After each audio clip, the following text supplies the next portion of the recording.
अस्सलाम वालेकुम वरहमतुल्लाहि वबरकातुहू। एक बड़ा प्यारा आपको वाक़या सुनाते हैं, आपके जो है दिल बाग बाग हो जाएगा कि एक दफ़ा इस गुंबद के अंदर कबूतर चला गया था। तो उस वक़्त के जो उलमा कराम थे मदीना शरीफ के, उन्होंने फैसला किया कि अब इस गुंबद के अंदर किस शख्स को भेजा जाए। तो फतवा ये पास हुआ कि वो शख्स जाएगा जो गुनाहों से पाक होगा। अब गुनाहों से पाक वाली एक ऐसे फैमिली को ढूंढा गया और एक छोटा बच्चा ढूंढा गया जिसकी उम्र 5 से 6 साल थी। अब वो बच्चा क्योंकि गुनाहों से पाक था।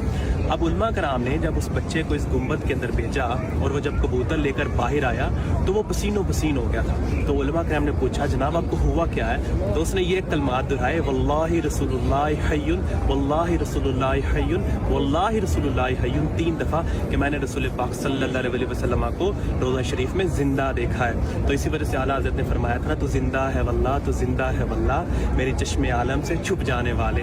तो क्या बात है हमारे रसूलुल्लाह सल्लल्लाहु अलैहि वसल्लम की। हमारी ये दुआ है कि आपको भी रसूल पाक सल्लल्लाहु अलैहि वसल्लम का दीदार हो।